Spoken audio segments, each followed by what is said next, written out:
দেবী মায়ের চোখে আমি কোনোদিন ওই গাঙ্গুলি বাড়ির বউ হতে পারবো না। আমি আপনার সঙ্গে আর এই একই পথে চলতে পারবো না। চলে যান এখান থেকে।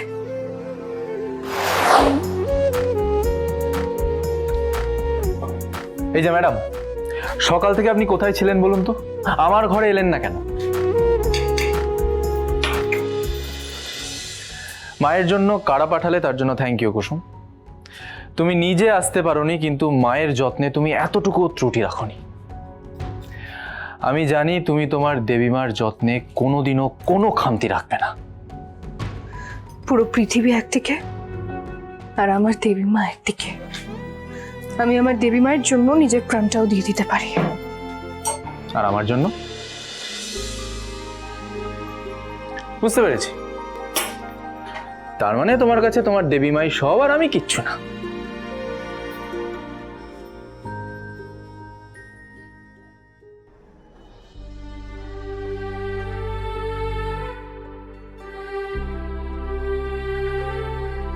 কি হলো কুসুম, জবাব দিলে না তো? সমস্ত প্রশ্নের জবাব হয় না ছোট সাহেব। আর আমি তো আগেও বলেছি যে আমি দেবীমাকে নিজের ঈশ্বর মনে করি। তাহলে ওনার সাথে অন্য কারোর তুলনা কেন করব?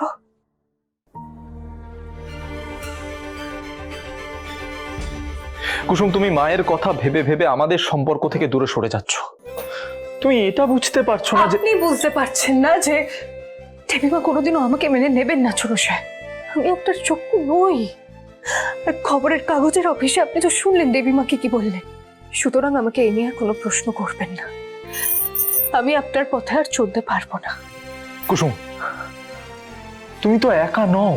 তোমার এই চলার পথে আমিও তোমার সাথে আছি।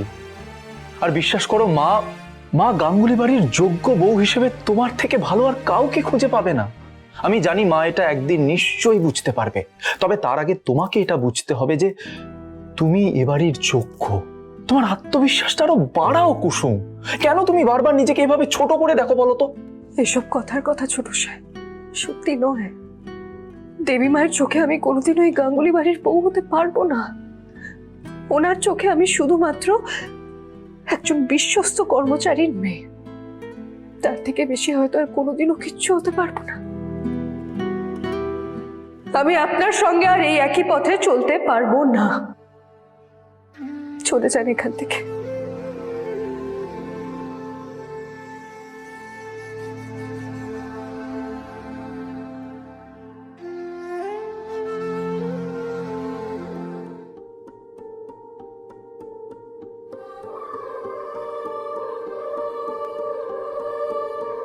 আমাকে কি দোষের জন্য শাস্তি দিচ্ছ সেটা একবার বলবে কুসুম?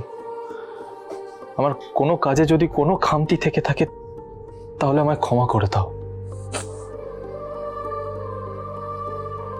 কুসুম।